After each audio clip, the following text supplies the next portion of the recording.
অবশেষে অনেকদিন বাদে আমাদের টেকসাইকা ইউটিউব চ্যানেলে আবার একটা প্রশ্নোত্তর পর্বের ভিডিও বিভিন্ন কারণে আমি ট্রাভেল করছিলাম, ভিউ কম আসছিল, ইন্টারেস্টিং প্রশ্ন পাচ্ছিলাম না, অন্যান্য ব্যস্ততা ছিল, সেই সব কারণে আমাদের চ্যানেলে আসছিল না। তো আবার প্রশ্নোত্তর পর্বের ভিডিও আসছে, ডিসকন্টিনিউ হয়ে যায়নি, একটু ইরেগুলার হয়ে গেছিল। অবশ্যই আজকে বেশ কিছু প্রশ্নের উত্তর দেবো, তবে কিছু প্রশ্ন বা তার থেকে অনেক গুণ বেশি প্রশ্নের উত্তর দেওয়া বাকি রয়ে যাবে। সেই প্রশ্নগুলো আশা করবো আপনারা কমেন্টে দিয়ে রাখবেন এবং আগামী প্রশ্নোত্তর পর্বের ভিডিও অবশ্যই সামনের সপ্তাহে আসবে এবং সেই ভিডিওতে আমরা সেই প্রশ্নগুলোর উত্তর দেওয়ার চেষ্টা করব। আর শুরু করার আগে বলে রাখি যে আমি এই ফোনটা থেকে প্রশ্নগুলো পড়বো। এই ফোনটাই আমি এখন ইউজ করছি, Vivo X200 Pro, আর তার সাথে সাথে অবশ্যই Samsung Galaxy S25 Ultra use করছি।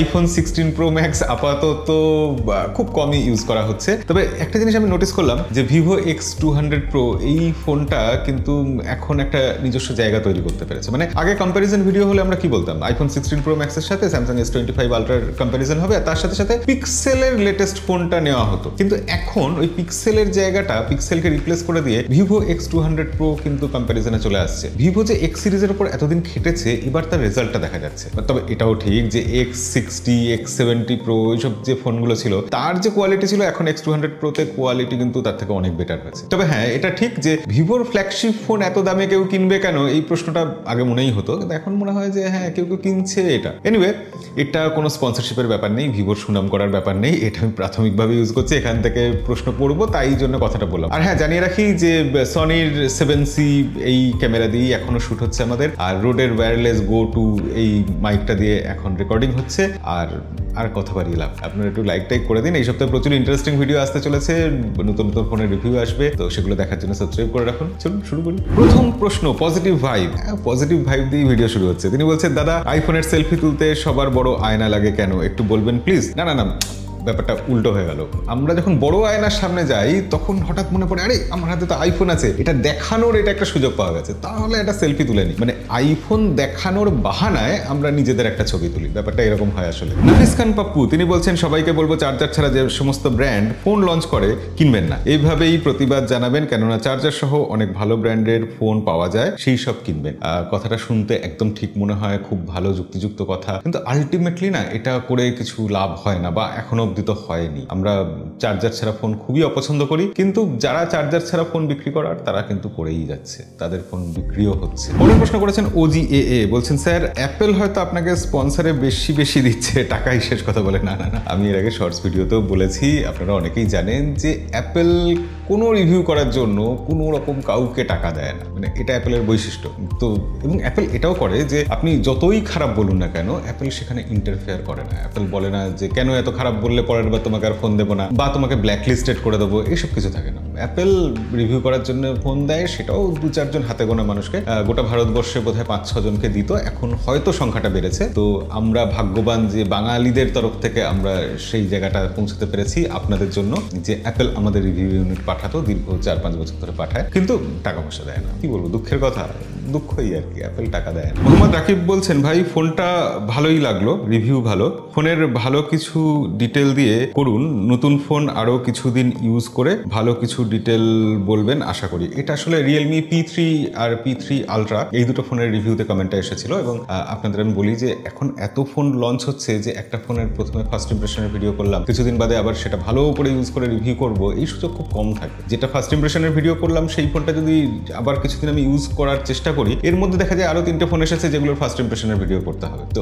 আলটিমেটলি আমি বলে না, বহু রিভিউয়ারই আছেন যারা এখন আর সেইভাবে লং টার্ম রিভিউ করতে পারছেন না, তবুও ইচ্ছা করে কিছু স্পেশাল ফোনের ক্ষেত্রে সত্যি ইচ্ছা করে লং টার্ম রিভিউ করতে, সেগুলো অবশ্যই হবে আমাদের চ্যানেলে। এফ খান বলছেন, রিয়েলমি নাম্বার সিরিজ ও রিয়েলমি জিটি সিরিজের টার্গেট কাস্টমার কারা আমরা জানি, কিন্তু রিয়েলমি পি সিরিজের টার্গেট কাস্টমার আসলে কারা, একটু পরিষ্কার করে বলবেন কিউএনএ ভিডিওতে দয়া করে। একটা কোম্পানি এখন ফোন বিক্রি করার জন্য এত রকম মডেল লঞ্চ করছে না, আর টার্গেট কাস্টমার নিয়ে তারা ভাবার সুযোগ পাচ্ছে কিনা আমার সন্দেহ হয় মাঝে মাঝে। তবুও আমার যেটা মনে হয়, রিয়েলমি পি সিরিজটা বার করেছে এই কারণে যে পারফরমেন্সের ব্যাপারটা দেখানো হবে। পি মানে পারফরমেন্স, সোজা কথা, কিন্তু সেটা একটু কম দাম। রিয়েলমির নাম্বার সিরিজ যেটা আছে, ধরুন Realme 14 Pro Pro 14 Pro Max যেগুলো আছে সেই ফোনগুলোকেই একটু যদি কিছু জায়গায় কম্প্রোমাইজ করে কম দামে লঞ্চ করা যায় এবং পারফরমেন্সের কথা বলে গেমের কথা বলে বিক্রি করা যায়, তো রিয়েলমি সেই সেগমেন্টটাকে ধরতে চেয়েছে বলে আমার মনে হয়। নিলয় আহমেদ তিনি বলছেন ইনফিনিক্স পারফরমেন্স ড্রপ করে কিছুদিন ব্যবহার করার পরে আর আগের মতো পারফরমেন্স করে না। এটা ইনফিনিক্স বলে না, যে কোনো ইলেকট্রনিক্স জিনিস, মোবাইল তো ছেড়েই দিন, যে কোনো ইলেকট্রনিক্স জিনিসের ক্ষেত্রে এটা সত্যি। কম্পিউটারেও তাই হয় যে যত সময় যায় তার যে হার্ডওয়্যারগুলো আছে সেগুলো ডিগ্রেড করতে থাকে, সেগুলো তার কোয়ালিটি হারিয়ে ফেলে, ক্রমশ হারিয়ে ফেলতে বাধ্য সময়ের সাথে সাথে। এছাড়া পারফরমেন্স ড্রপ করার ক্ষেত্রে আমি বলবো যে আপনি ক্যাশ মেমোরি ক্লিয়ার করতে পারেন, একবার রিসেট করে নিতে পারেন, পারফরমেন্স অনেকটাই ফিরে পেতে পারবেন। তবে একটা ব্যাপার কি জানেন তো, কিছু ফোন আছে যে ফোনগুলো দেখা যায় স্পেসিফিকেশনস কম থাকে কিন্তু দাম অনেক বেশি নেয়, আবার কিছু ফোন আছে যেগুলো দেখা যায় যে কম দামে খুব ভালো স্পেসিফিকেশন দিচ্ছে। তফাৎটা কোথায় হয়? তফাৎটা হয় ওই লং টার্ম ইউজের ক্ষেত্রে। যে ফোন কম দামে খুব বেশি স্পেসিফিকেশন দিচ্ছে সেই ফোনের মেটেরিয়ালে গিয়ে কোথাও তো একটু আধটু কম্প্রোমাইজ হয়েছে বলে সন্দেহ হয়, তাই না? তার জন্য তখন মনে হয় যে সেই ফোনটা লং টার্মে অতটা ভালো চলবে না। কিন্তু এটাও ভাবতে হবে, আপনি যদি 1 বছরের জন্য একটা ফোন ইউজ করবেন ভাবেন, এত ভালো স্পেসিফিকেশন এত কম দামে, তো সেটা নেওয়াই তখন বুদ্ধিমানের কাজ। কিন্তু যদি আপনার টাকার অভাব না থাকে এবং দীর্ঘদিন ফোন ইউজ করবেন এরকমও সম্ভাবনা থাকে, সেক্ষেত্রে ওই বেশি দাম দিয়ে ভালো ব্র্যান্ডের একটু কম স্পেসিফিকেশনস আছে এরকম ফোন নেওয়াই ভালো হবে। মৃন্ময় পাল তিনি বলছেন ইনফিনিক্সের ফোন অনেক গরম হয় আর ফোনের সার্ভিস সেন্টার খুবই কম, খারাপ হয়ে গেলে সারানো খুব কঠিন। আপনি কি বলবেন দাদা জানি না, তবে আমার ইনফিনিক্স ফোন পছন্দ নয়। ইনফিনিক্স ফোন আমারও এককালে খুব একটা পছন্দ ছিল না, এখনো যে খুব পছন্দ হচ্ছে এরকম নয়, তবে তাদের সফটওয়্যারটা আগে থেকে অনেক বেটার করেছে, XOX অনেকটাই ইমপ্রুভ করেছে, এটা মানতেই হবে। তবে ইনফিনিক্সের সার্ভিস সেন্টার বলতে যেটা আমি বুঝি যে ইনফিনিক্স, টেকনো, আইটেল সবই তো একই কোম্পানি, তো সব কটা মিলে যদি সার্ভিস সেন্টার আমরা হিসাব করি সার্ভিস সেন্টার অতটাও কম নেই। আর ফোন গরম হয়ে যায় এই ব্যাপারটা না আসলে মডেল টু মডেল ডিফার করে। ইনফিনিক্সের ফোন মানেই গরম হবে এরকম নয়, ইনফিনিক্সের কোনো একটা ফোন একেবারেই গরম হয় না, কোনো একটা ফোন হয়তো গরম হয়, এই তফাৎটা মডেল টু মডেল থাকবে, এটা সব কোম্পানির ক্ষেত্রেই হবে। তো ইনফিনিক্সের ফোনের আমি এককালে প্রচুর সমালোচনা করেছি, এখনো সেরকম ফোন পেলে প্রচুর সমালোচনাই করব। তবে যে ফোনটা ভালো সেটা শুধু শুধু খারাপ বলার তো কোনো মানে হয় না, যে জায়গায় ইমপ্রুভ করেছে সেই জায়গাটা ভালো বলতে হবে। অনেকেই আছেন ইনফিনিক্সের ফোন খুব পছন্দ করেন, ইনফিনিক্সের একদম ডেডিকেটেড ফ্যান, তারা ইউজ করছেন, তো ইনফিনিক্সের ফোন বিক্রি হচ্ছে তাদের জন্য। কমল মন্ডল বলছেন দাদা মোটো ফোনের সবকিছু ভালো কিন্তু কোথাও যেন কিছু ছোট ছোট জিনিসগুলো মিস করে গেছে। 1 inbuilt network speed meter in control panel, 2 app lock, 3 clone app. Moto H60 fusion এই ফোনটার ভিডিওটাতে এই কমেন্টটা করেছিলেন উনি। তো এখানে আমি বলবো যে ইনবিল্ট নেটওয়ার্ক স্পিড সত্যি মোটোরোলায় নেই, ওটা থার্ড পার্টি কোনো একটা অ্যাপ ইনস্টল করলেই ওটা দেখা যায়, এবং শুধু মোটোরোলা নয় বেশ কিছু কোম্পানিতে এরকম হয়, স্যামসাং এর ফোনেই তো এটা দেখায় না।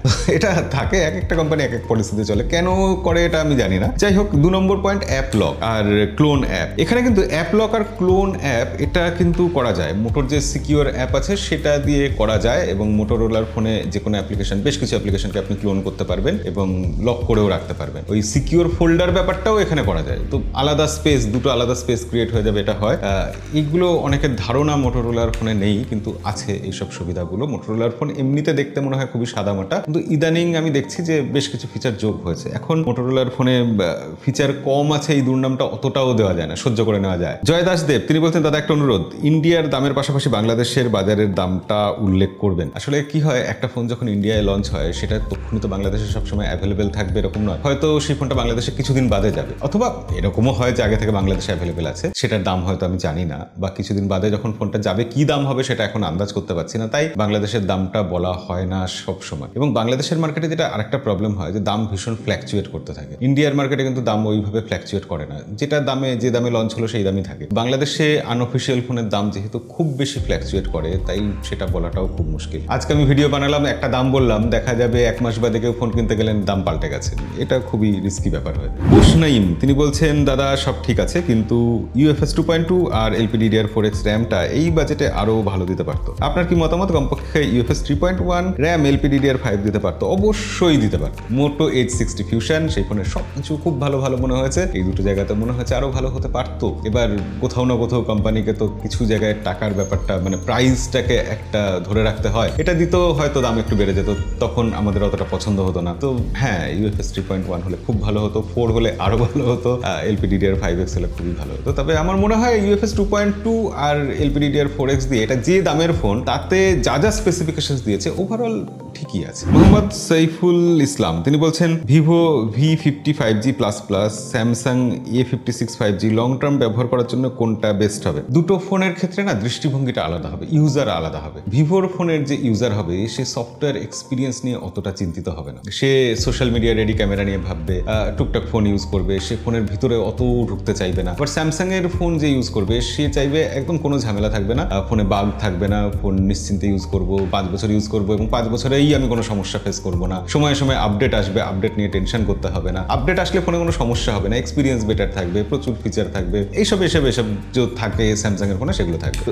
যে এটা ভাববে সে কিন্তু স্যামসাং এর ফোন ইউজ করবে লং টার্মের ক্ষেত্রে, মানসিক শান্তি এবং সফটওয়্যার এক্সপিরিয়েন্স সব মিলিয়ে। কিন্তু যে আবার সোশ্যাল মিডিয়া রেডি ক্যামেরা চাইবে, যে হয়তো ফোনটা সফটওয়্যার এক্সপিরিয়েন্স যার কাছে কোনো ম্যাটার খুব একটা পড়ে না, আপডেট আসলো কি আসলো না যার কিছু যায় আসে না, দেখতে ভালো একটু ফোন, ভ্যালু ফর মানি তুলনামূলকভাবে বেশি, সে ভিভো V50 দিকেই যাবে। তো এক্ষেত্রে আমি বলবো দুটো ফোনই কিন্তু ভালো, কিন্তু এমনিতে দুটো ফোনই নিজের দামে একটু ওভার প্রাইসডই মনে হবে। তবে হ্যাঁ, ইউজার যেরকম চাইবেন সেরকম ফোনই কোম্পানি বানাবে এবং সেই মতো ইউজারকে ফোন বেছে নিতে হবে। তো আপনি কি চান, আপনার কি প্রয়োজন, কিভাবে ফোনটা ব্যবহার করবেন সেটা বুঝে ফোনটা সিলেক্ট করুন। এবং ফোন বেছে নেওয়ার জন্য কি কি জানতে হয়, কি কি শিখতে হয়, এত টাকা ইনভেস্ট করার আগে নিজেকে কিভাবে প্রিপেয়ার করতে হয়, বা আপনি যদি এত ঝামেলার মধ্যে না যান, একটা ফোন কেমন আসলে সেগুলো যদি জানতে হয়, তাহলে আমাদের ভিডিও নিয়মিত দেখুন, আমাদেরকে সাবস্ক্রাইব করে রাখুন। আর কি বলবো সাবস্ক্রাইব করানোর জন্য। যাই হোক, আজকের ভিডিও এখানে শেষ করি, দেখা হবে পরের ভিডিওতে।